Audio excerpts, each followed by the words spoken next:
afternoon, good morning, and welcome to this GMF virtual event on Russia's southern NATO's southern flank after the Ukraine invasion.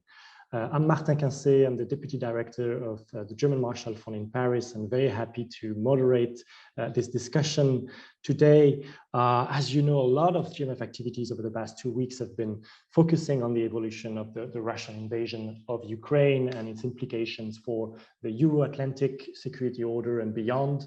And today we will discuss more specifically the implications of the war on Russia's position in the Middle East and Africa, and on the way the US and European allies may react and respond to these evolutions.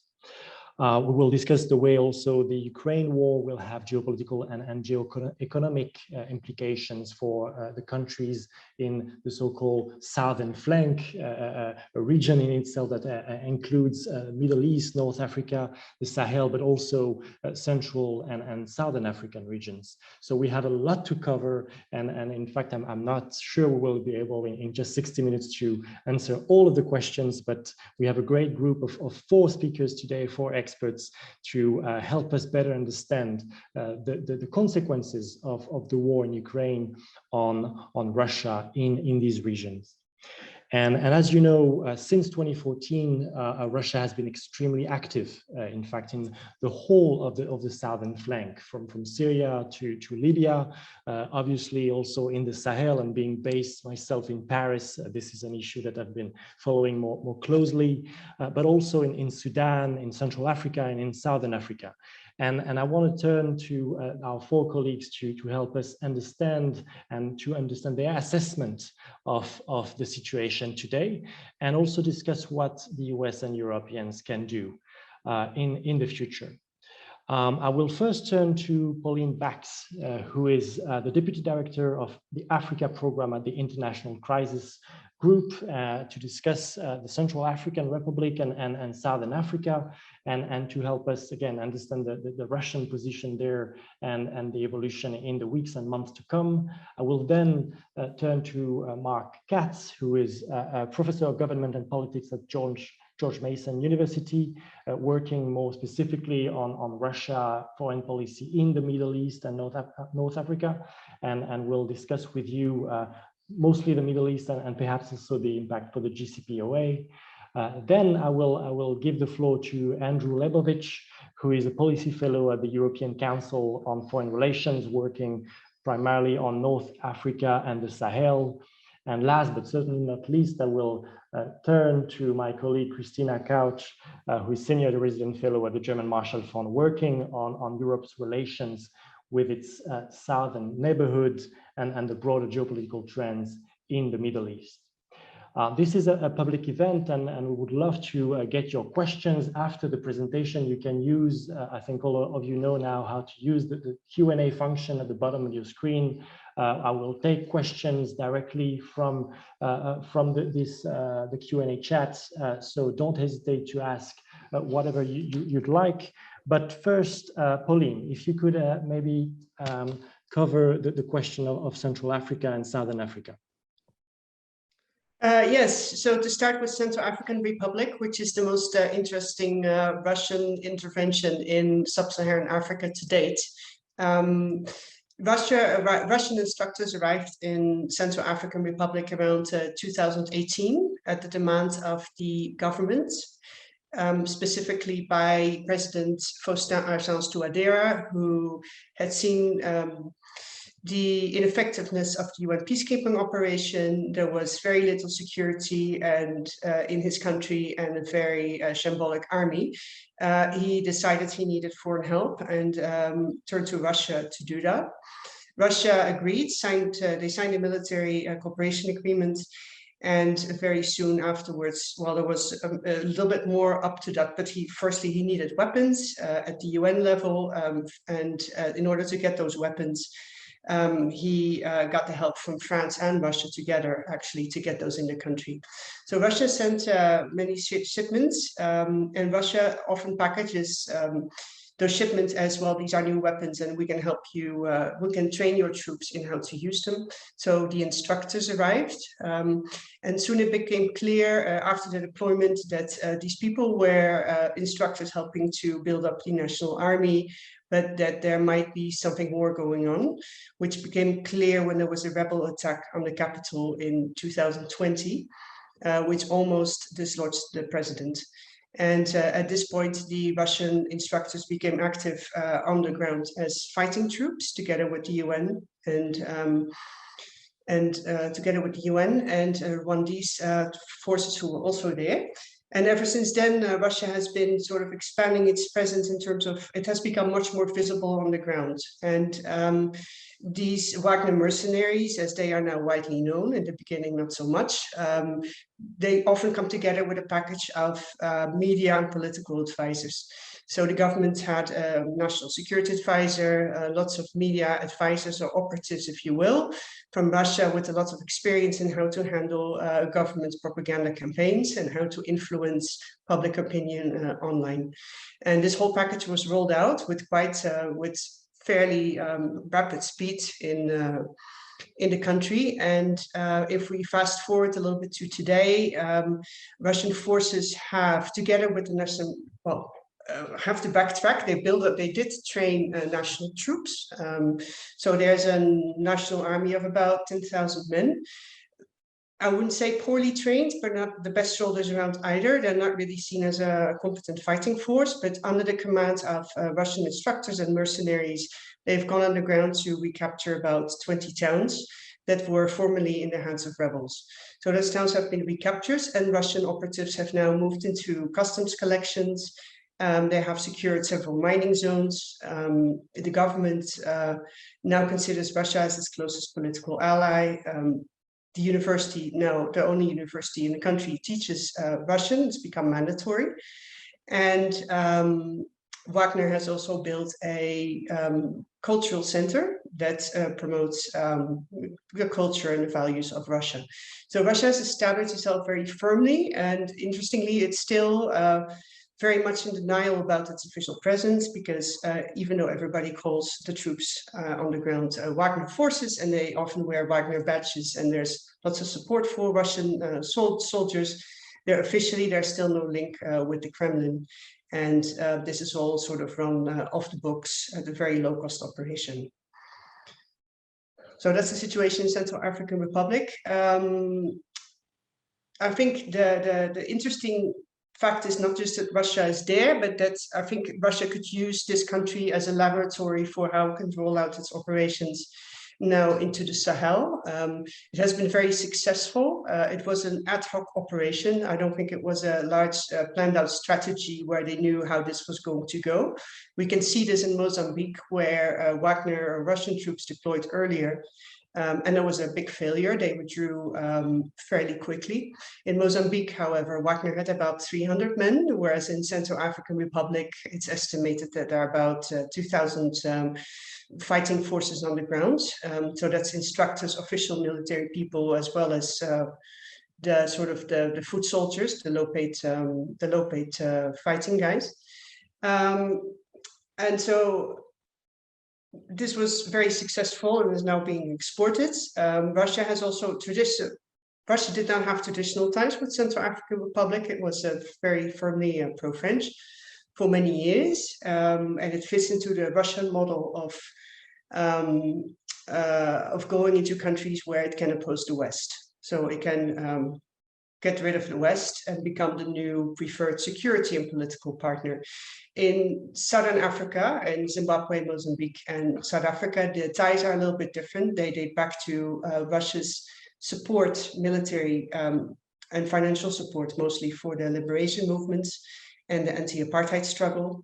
So that's the 70s and the 80s, Angola as well. So there are several Russian companies operating in Zimbabwe as well as Angola, and not so much in South Africa, but these historical ties count for a lot, and these countries consider themselves as not anti-Western, but definitely both pro-Western in terms of economic and financial assistance, and the sort of the Western model of governments, while retaining friendly ties with Russia.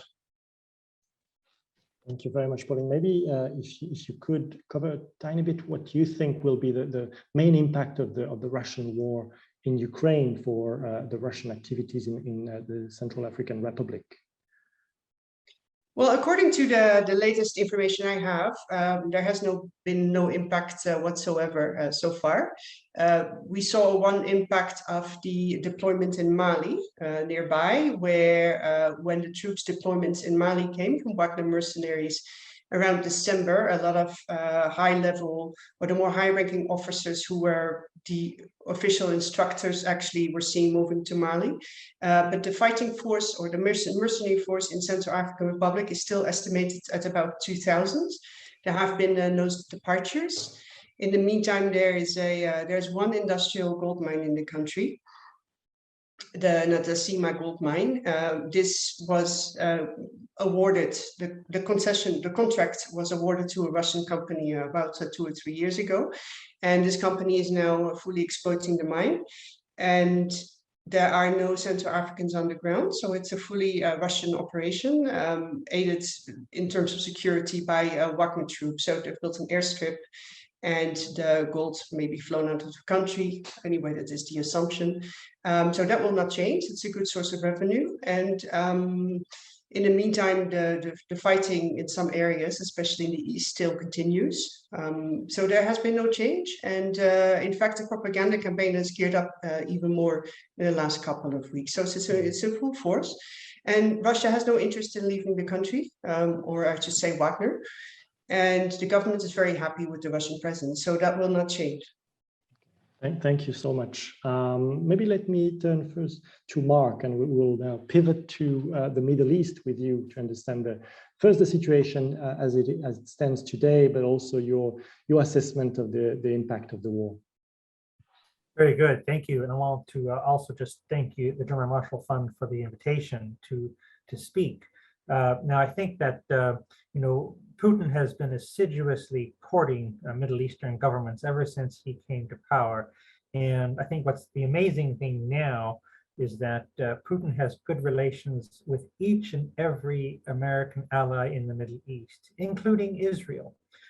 And that this has paid off in many respects, with this war, because what's very clear is that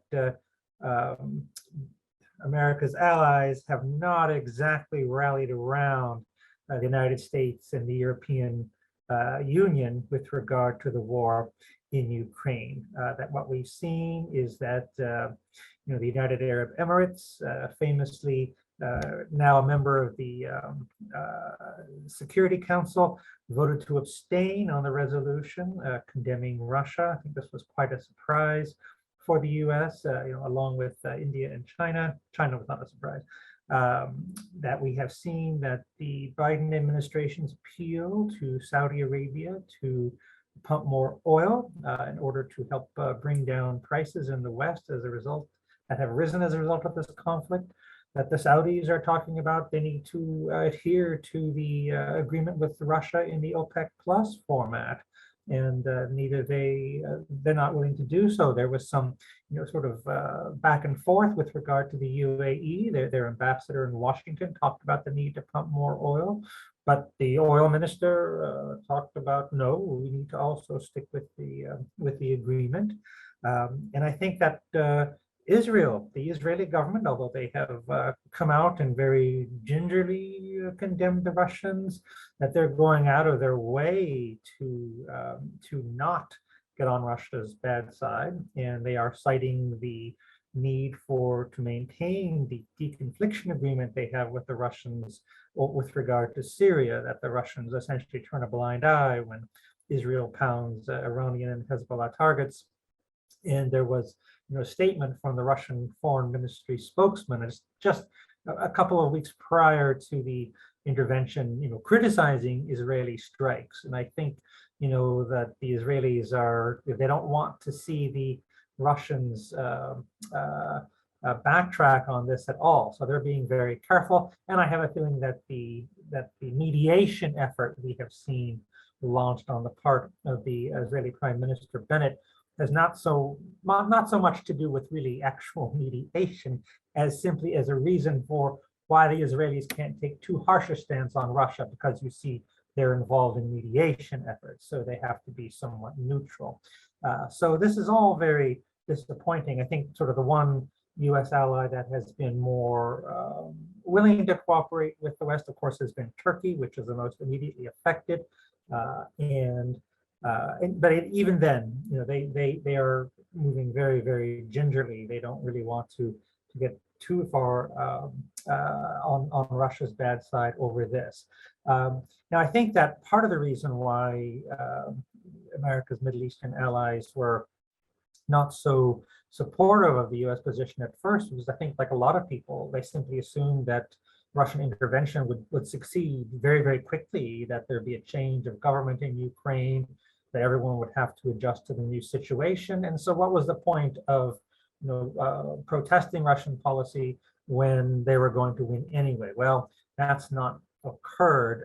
And so I think what we're seeing is a little bit more distancing themselves from Russia. We saw that most of the US allies in the Middle East voted in favor of the UN General Assembly resolution condemning Russia, even the UAE. What I think is fascinating is what's happened with regard to the Russian-Iranian relationship. And what we have seen is that the Iranian nuclear core, the Joint Comprehensive Plan of Action, that negotiations with regard to this continued despite the war taking place, and it appeared that the agreement was about to be made when suddenly the Russians announced a new condition, and that is that sanctions imposed by the West with regard to the war in Ukraine not apply to their trade with Iran, a trade which the reduction of sanctions against Iran from the JCPOA resumption, that Russia should be able to join in as well. And I think that certainly Iranian reaction was very surprised that this has not endeared Russia to Iranians. It's just one more example to them of Russia putting its own interests above those of Iran. I think the Iranians were all set. I mean, there were reports that they had loaded up oil tankers, that they were all set to start exporting oil to the West, and suddenly this has been put on hold. Now, of course, it is possible that the West, the EU3 plus the United States could proceed with an Iranian agreement. In other words, that Russia plays an important role in terms of taking Iranian spent fuel, but these could be worked around. And so the real issue is, will Iran be willing to do this? So far we haven't seen movement, but here's an example of a split between Russia and Iran that could be taken advantage of by the West if the West was willing and able to do this. I think Europeans are more willing than the Americans, just because of the history of our fraught relationship with Iran. Now, all that being said, in terms of the question that we were sent with regard to, how do we assess the impact of the Ukraine war, I know this is supposed to be a debate, and I'll say something that I think is going to be debatable. I actually think that the conflict, Russia's intervention in Ukraine, makes it more difficult for it to act in the Middle East. In other words, that its attention, its energy, its resources are being diverted to Ukraine. We've seen reports that Putin has invited up to 16,000 Syrian fighters to come join the conflict with in Ukraine. Now, the thing is, if one is the Assad regime, I would be very nervous about that. There was those 16,000 Syrian fighters, if they in fact go to Ukraine, are now no longer available to defend the Assad regime.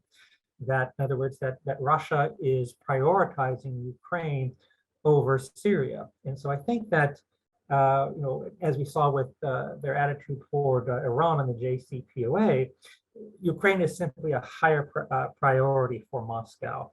Now, and if we were also sent the question about should there be a larger conflict, I think that this would make it even harder for Russia. Presumably, if there is a larger conflict in which NATO is united, including Turkey, then the Turkish Straits probably would be closed to Russian shipping.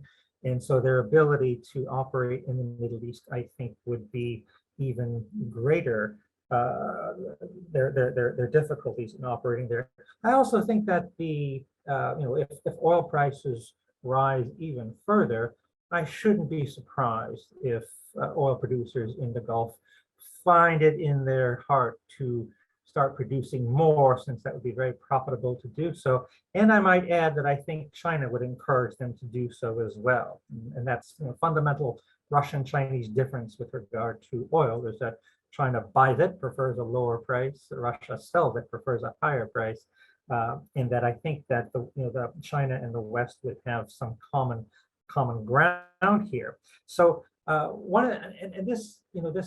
if in fact Russia's activity in the Middle East does decline, this would be part of a pattern that we've seen historically since the end of the 18th century. Because after Catherine the Great seized Crimea, we saw a period of heightened Russian activity in the Middle East. Russian forces even occupied Beirut briefly. During the Napoleonic Wars, Russia pulled back from the Middle East. After the Napoleonic Wars, under Nicholas I in particular, Russia gained a tremendous amount of influence in the Ottoman Empire, the Persian Empire, but this was all basically lost as a result of the Crimean Wars in the 1850s, when, like Vladimir Putin, Nicholas I simply overextended himself. But by the end of the 19th century, early 20th century, Russian influence had increased. And certainly during World War I, despite Russia's miserable performance against the German army, they did pretty well against the Ottoman forces, taking over a fair chunk of the Anatolian Peninsula, all of it lost in the Russian Revolution. We saw the early Soviets attempt to regain influence in the Middle East, but once the war with Germany began in 1941, then suddenly they don't oppose the West in the Middle East during the duration of the war. During the Cold War, Soviet influence built up, collapse of the Soviet Union, their influence retreated. Now, of course, their influence has been building up once again. But it seems to me that we may be, the Russians love to portray the 1990s as an exceptional period when their influence was, what had declined. But the fact of the matter is that it's part of a pattern of advance, retreat, advance, and that, if they don't solve this problem that they're facing in Ukraine soon, I think that it's going to lead to other problems for Russia, for Putin's ability to remain in power. I think, and also, I think one of the problems that we're seeing is that, wheat prices have increased dramatically. The ability, not just of Ukraine, but of Russia to export grain to the Middle East, which is a big buyer of Russian wheat, is limited. And this may destabilize governments that are highly dependent on wheat, and which are Russian allies. They also happen to be Western allies, many of them, but that, in other words, it may lead to problems in the Middle East that Russia is simply ill-equipped to deal with. The West may be ill-equipped as well. I also think that if Russia turns its attention away from Syria, I would not be surprised if Israel and Iran have at it. In other words, that Russia, in a certain sense, plays the role of umpire, keeping them a little bit apart from each other. I mean, just as we saw, the analogy isn't accurate, but as the Soviet power was declining in the late 1980s, they used to be able to keep Armenia and Azerbaijan away from each other.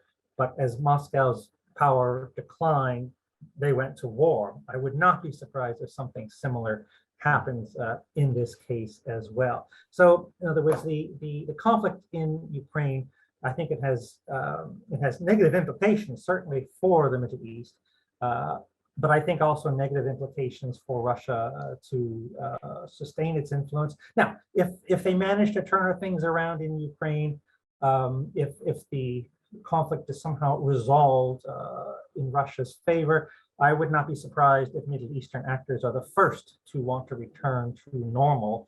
But I have the sense that that's not the solution that we're going to be seeing here anytime. Well, thank you very much, Mark. And let me turn right away to Andrew to cover now Mali and the Sahel. Great. Well, thank you, and thank you for inviting me to participate. I'll try to be a bit brief on this so that we can leave time for Q&A. Very quickly on Mali, what's happened is that the first public reports of discussions with Russian mercenary forces, with the Wagner Group, started circulating in September, though they had sort of been, there were rumors before that, and that really began fairly soon after two things. First, the announcement in spring of 2021 by French President Macron that France was going to adjust its posture in the Sahel and withdraw some forces from Mali, or gradually withdraw forces from Mali. And then, of course, the second coup d'etat, the coup within a coup, as it was called in Mali, that replaced someone regarded as a fairly pro-French or friendly to France president of the transition, replaced eventually by a prime minister who's seen as much more pro-Russia, much more hostile to France, and then an escalating sort of political conflict. And then in December, quite rapidly, Wagner forces began deploying to Mali and deploying on the ground in operations after about January. And this has been, on the one hand, a quite rapid process that draws some things from the example of the Central African Republic, particularly in terms of deploying relatively quickly into combat operations, with also a pattern of torture and abuse and the execution of civilians that has followed, not just from Wagner forces, but according to some reports, with Wagner forces accompanying Malian forces, particularly in central Mali, in various parts of central Mali, including more recently toward the border with Mauritania. And this has been a very controversial thing. I think the other thing to emphasize about Russian operations, Wagner operations in Mali, well, there are two things to emphasize. The first is that they've been very discreet so far. Now, as Pauline highlighted, this was the case in CAR at first, and then they began operating much more openly. That might happen in Mali, but for right now, we do not know with any real sense how many Russian personnel are in Mali right now. The Malian government insists that they are trainers, and that there are trainers in Timbuktu, in Bamako, and a couple of other sites. So they've been very insistent that there are no mercenary forces in Mali. This is obviously not what Western officials say, and what some of the rumors and reports from Mali are. But French officials have said that there are around 1,000 Russian personnel, unclear how they're divided up. It's impossible to confirm, and many people have been trying to find confirmation of this. And despite the reports that many have here about Russian-speaking personnel in Malian army uniforms deploying on the ground in operations, it's been incredibly difficult to try to confirm any of this so far. And so there's that issue. And then the other issue where I think things are actually a bit different from CAR is that while there are reports of geologists linked to the Wagner Group who've been in Mali, Mali is the third largest gold producer in Africa. And so I think there's been a lot of concern about Russian personnel in the Wagner Group being able to extract resources. And of course, this is the model of how they pay for their operations, as Pauline pointed out. The challenge is that because of the structure of gold mining in Mali, at least for the formal sort of industrial mines as opposed to artisanal mines, those contracts are relatively transparent and relatively well regulated in Mali. So I do think that it will be a bit harder for the Wagner Group to sort of take over mining operations in some places in the way that they have in CAR and elsewhere. So that's one potential holdup. And then the other, of course, while there are more personnel than were deployed in Mozambique, so far, despite a very brief kind of lull in violence, the security situation has not gotten much better. And the actual state of the insurgency in Mali, particularly the experience and the capabilities of the jihadist groups operating in central Mali and in northern Mali, are quite different from some of the rebel groups in CAR. I think could prove much more complicated for Russian forces, particularly due to the prevalence of improvised explosive devices in Mali. And there have already been some reports of frustration from Wagner Group personnel about IEDs in Mali and some of these abuses. There's a Human Rights Watch report that just came out that details some of this, some of the frustration in particular tied to IEDs. So this is not going to be necessarily a sort of easy deployment, and I don't think it will necessarily follow the same pattern as what's happened in CAR. But if we, to turn to the questions that we were asked, if we want to look at the impact of the war in Ukraine, I think it's important first to emphasize that the Russian expansion into Sub-Saharan Africa began obviously before this and has been building in particular for several years. There's also, of course, a historic relationship from the days of the Soviet Union, and then afterwards in Mali in particular. There have also been Russian trainers, Russian personnel active in Mali for several years. The Malian military operates largely Russian equipment. There are, of course, other purchases signed before the war in Ukraine, particularly for helicopters that were delivered relatively recently. So all of this is not new, and it's certainly not tied directly to the war in Ukraine. There's a process over the last several years of expanding influence, expanding security cooperation in particular, but also political and economic ties, though this is still relatively minor, particularly in terms of economic ties and economic assistance when compared to France, China, even Turkey. So that's one thing to keep in mind. I also think that there's been a tendency to assume that everything is geopolitical when it comes to Russia and the Sahel, particularly when you talk to European officials and American officials. And that's not necessarily the case. There's certainly an expansion strategy at work. Some of that is tied to, I think, the geopolitics at play in the Sahel, undermining French interests and to a certain extent undermining the EU. But there's also an aspect here kind of pushing on an open door, if we want to describe it that way, and looking for places where the Wagner Group, where Russia can expand its influence easily, and where there's a sort of propitious environment already in place due to discontent with the EU, discontent with France, and other partners. And so this is not necessarily, I think, a hyper well thought out strategy. I think there are aspects of strategy at work, but also aspects of opportunism at work. And I do think that we need to keep that in mind. And then when we're looking at the impact, and then I'll wrap up after this, we have time for some discussion. I think there are three major areas, two in terms of possible Russian reaction, and then a third that's linked. The first is the possibility of increased military operations and expansion, and also increased support for disinformation in particular. And Pauline highlighted the fact that the Wagner Group operations tend to come with both, particularly in CAR, where you have military cooperation and training, and then the kind of communications package, if you want to call it that. In Mali, we've seen already the impact of disinformation, the impact of direct Russian assistance to some civil society organizations that have been very vocally pro-Russia, and also tied to the transitional government. But I don't think, again, we haven't seen quite the same direct counseling or overt counseling of the transitional administration in those terms. It might be happening, it's just not as visible. But I also think that it's a mistake on the part of the French government in particular, and also the EU, to sort of assume that all of this is the result of misinformation or disinformation or pro-Russian media.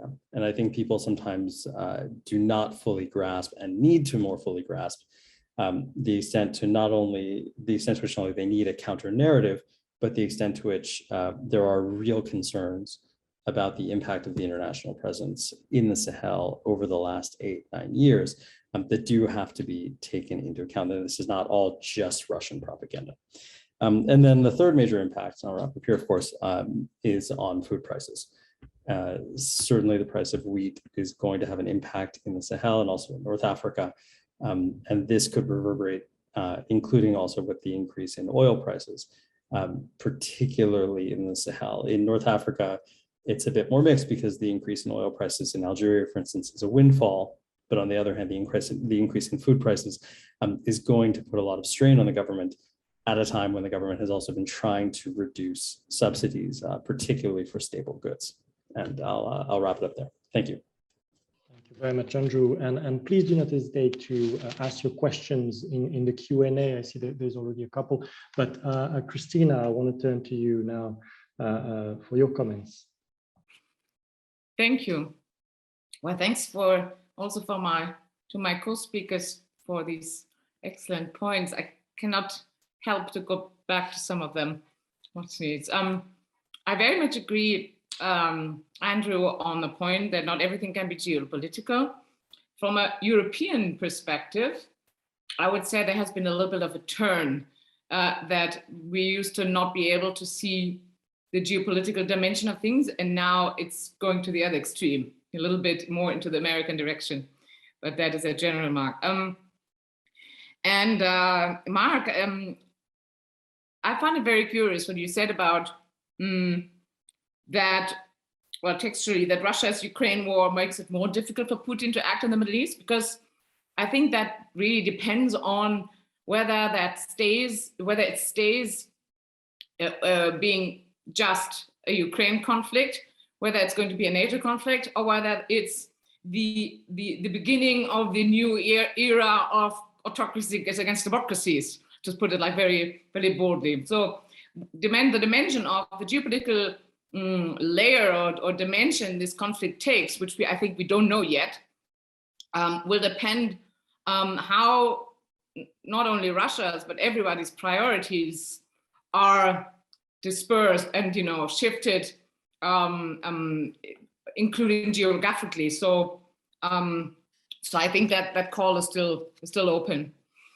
And then, I mean, from these different regional, sub-regional patterns, I think, I mean, there's been since Syria, we've read so much about this supposed Russian playbook, and and colleagues working on Eastern Europe know these patterns from Russia's interventions in former Soviet republics, and in Syria we've seen it, in Libya we've seen it. So, and now we've also seen it in the Sahel to some degree, and in other African countries. So without wanting to oversimplify something that is very complex, and without wanting to geopoliticize something, part of which may not be, I do think that there are, and also coming out of your presentations, these very clear patterns that are shown, no matter whether you think there's a grand design in the Kremlin or whether it's all opportunism. Evidence shows the patterns, yeah. And I mean, you've all mentioned some of them. This tendency of spotting weak governments and embattled leaders and jumping up on them to establish some sort of political influence by means of this kind of low-cost security partnerships. Then there's the economic dimension, that is access to resources, that is energy politics, that is other economic gain. And then there's this whole package of, I think, what we could wrap as increasing geopolitical influence beyond that specific spot Russia is currently dealing with, which is really, which some like to frame as how to annoy the West, or how to confront the West. Maybe it's not only that, maybe it's that as a core, to the degree that there's a Russian-Western confrontation, but it is really I would rather call it using that place to gain geopolitical leverage that you can later use in other theaters in line with Russian interest, whichever they may be at a given point in time, no? And with regard to the topic we're to the Ukraine war and its relations to the Middle East and Africa, I think that the first question I thought about was really, have we learned our lessons from what we've seen from Russian engagement in Syria and Libya?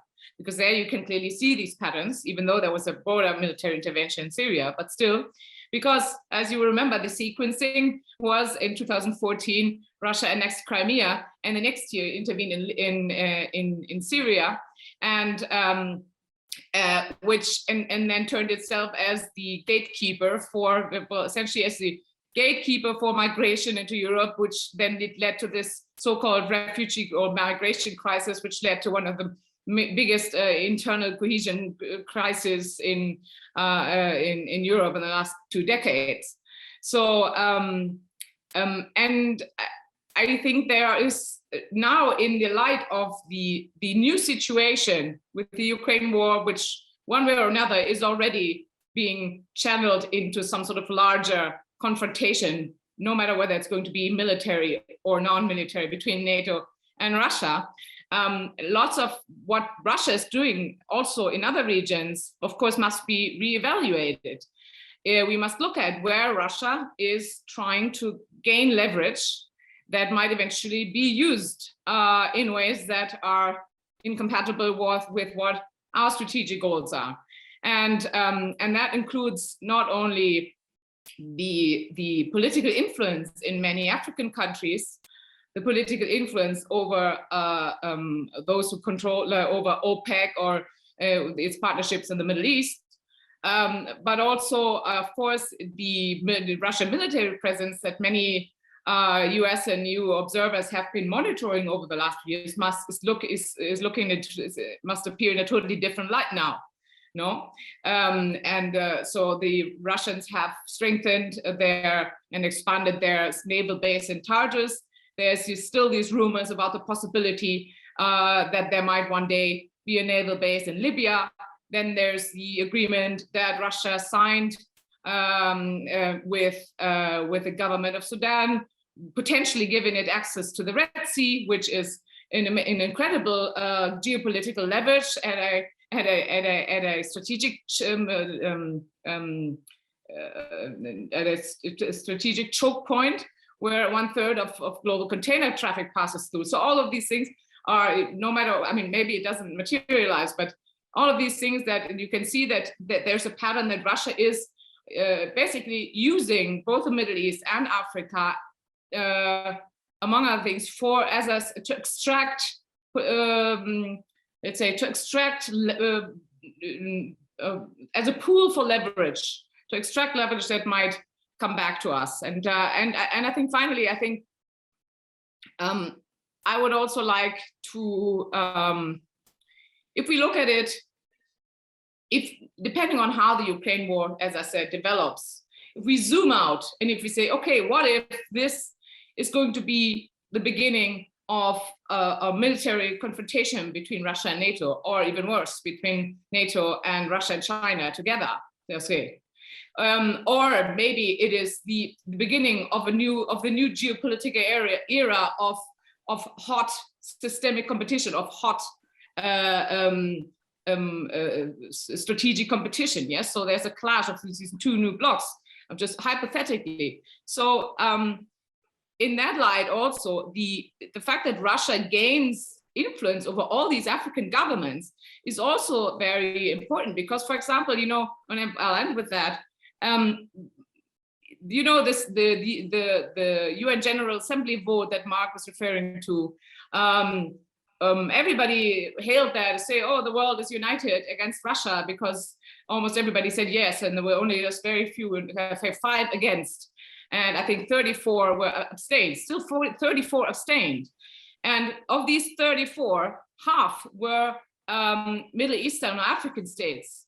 And the amount of UN General Assembly members Africa has so many, in Africa is enormous. So I mean, in that light, I think 20 abstentions and no votes in favor of Russia are potential Russian allies in a world where maybe in the future you can still need those votes in the UN and other fora. So I think this is something also to bear in mind. Thank you very much, Kristina.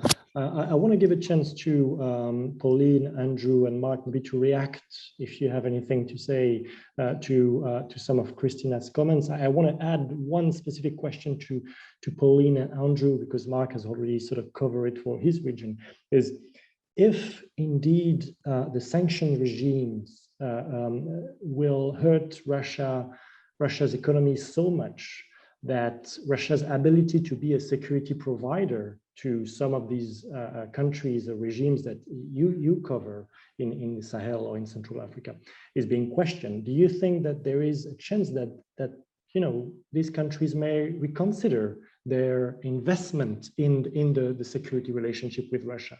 That there's kind of an open question here in Paris in particular, to think that some of these countries who have made the bet that Russia will be there to save the regime, well, some of these countries may reconsider now that they see the economic future of Russia. But I'll leave maybe Pauline first to react to Kristina's comments and maybe to my question as well. Yeah, you know, the Russian Foreign Ministry issued quite an interesting document last year on its policy on Africa and what should be the focus points for that. Quite some time was spent on discussing the fact that Russia doesn't have a coherent foreign policy for Africa. The most coherent documents to have appeared in the public domain so far came after the Sochi summit in 2019, where lots of African heads of states came to Sochi and signed this document together with Moscow, which was quite heavily focused on security and lots of promises of upholding sovereignty. So what Russia has to offer, but I just mean to say that was the most sort of coherent and consistent policy to come out of that, but it wasn't a policy. And so the foreign ministry, which of course is not necessarily, you know, what's decided in the Kremlin is not necessarily what the foreign ministry wants to advise. But they spent quite some time on saying that Russia should try to develop a more coherent strategy that it can sell to African countries. It also did some soul searching about what do we have to offer. Russia wants friends. Russia wants to have a polycentric world, become, you know, again, a big power where it has many friends. But what do we have to offer other countries? So the most important thing is what Russia has to offer is security, you know, without conditions such as respect for human rights or democratic elections. So none of that stuff. It's easy. If you have bad guys, we can come and kill them for you. Basically, that is kind of the Wagner model. It's very simple. Russia is not a big economic actor in Africa. So already economically, it doesn't have to offer very much. Most of the Russian companies like Gazprom and Rusal that operate have been operating for a good 20 years at least, and they operate almost separately from what happens in Moscow. So they are mostly interested in protecting their own assets, but they are not really involved in politics in any way up until that point. Russia does not offer humanitarian aid. It does not offer development aid or budgetary support. So, you know, Russia offers the fact that it's not China and it's not the West, and it can bring in weapons. And Russian exports, at least until I think last year or the year before, 68% of Russian exports to Africa go to Algeria and Egypt. So exports to Africa are very small. Now, if the Russian economy collapses, for example, due to the Ukraine war, it's already quite a small economy. Weapons are always easily sold, whether they're very sophisticated weapons or small weapons. Central African Republic, just to focus, to bring the conversation back to that country, Central African Republic didn't have to invest anything. It's got help, and it doesn't really have to pay for it. It has security, which has been guaranteed by Russian actors, and those Russian actors are paying themselves. So there's no reason why that would change immediately, unless, of course, Wagner has to take those troops away and send them somewhere else. And I think to an extent that same model, they may try to roll out in Mali. And Andrew has already said how difficult that might be, because the mining zones there or the mines there are already quite well regulated, and it's not so easy to take them away from the actors that are there. So I don't know what model they have in mind. I heard in Mali, for example, there is some Russian presence in customs collection, so they might be deployed at borders where they collect customs. It's very profitable. It was very profitable in Central African Republic. Timber, maybe natural resources. There's some kind of low-level exploitation of natural resources, but there is not really a Russian investment apart from security. If I can say very quickly something on the UN, the vote at the UN, I think we should not forget that a majority of African countries voted in favor of the UN resolution condemning the war and the invasion of Ukraine. And the countries that abstained, I think the fact that they abstained is not necessarily a pro-Russia vote, but it also falls back sort of in a tradition of African abstentions or non-alignment when the West and Russia, or the West and the East, clash. And I think back in the day, a lot of African countries also sort of abstained and did not want to get involved in this big clash and wanted to hedge their bets to see, you know, how this conflict would pan out and sort of play their, make sure they stay friends with everyone. So I'm not sure if those abstentions were in my opinion, they were not a pro-Russia vote. They were just a very cautious vote to say we don't want to get involved. This is a conflict that happens very far away and it doesn't have that much to do with us. I'll leave it at there. Thank you very much, Pauline. Andrew? Yeah, I don't have a ton to add. I do think that there has been, according to some reports already in Mali, there's been some grumbling within even the military hierarchy about the influx of Russian advisors, about them sort of taking over operations and not maybe not treating Malian officers with the respect that they feel they deserve. So I do think, especially if the security situation doesn't really improve, there is a possibility that people might question whether or not this was the right choice. This is going to depend also in part on what the EU does. The EU has shown, and some EU member states have shown, that they don't actually want to pull out of the CSDP missions, for instance, that they want to try to maintain them. But France also has, I saw today, France left open the door a bit to possibly renewing military assistance in Mali under some conditions if there's a request from the Malian government. So there is, I think, a little bit of wiggle room. One of the risks, and it's good that Pauline brought up the question of customs, in part because if we're looking at groups of people who might end up expressing, let's say, discontent with Russia, it would be merchants. Cross-border merchants are very, very important in the Malian economy. They have close political ties.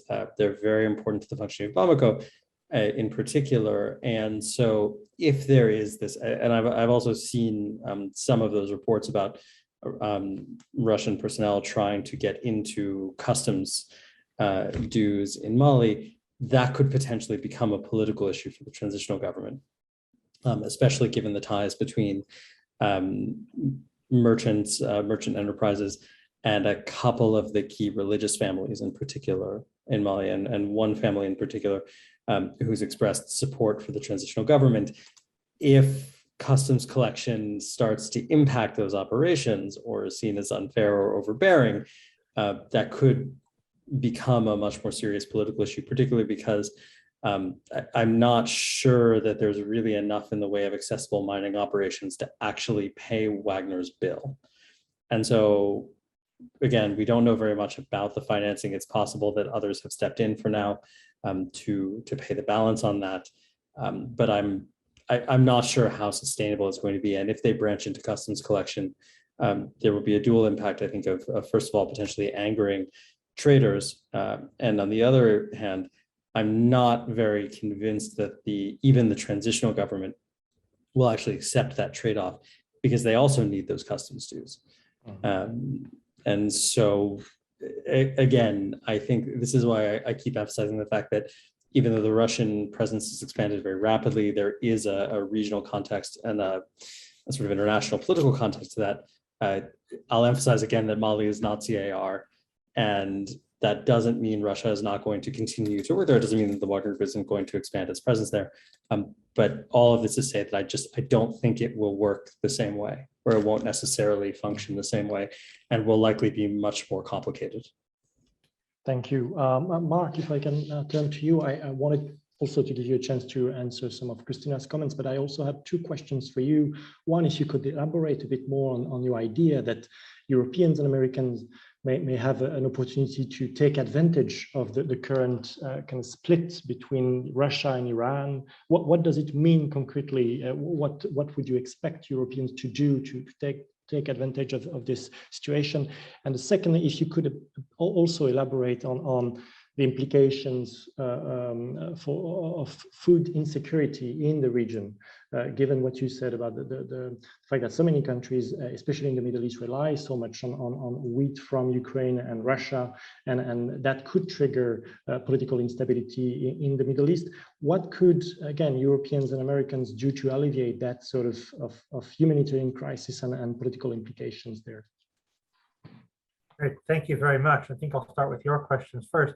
I think that the Europeans have long had the idea that if the Americans don't want us to buy so much gas from Russia, we have to get it from somewhere, and that one possibility is Iran.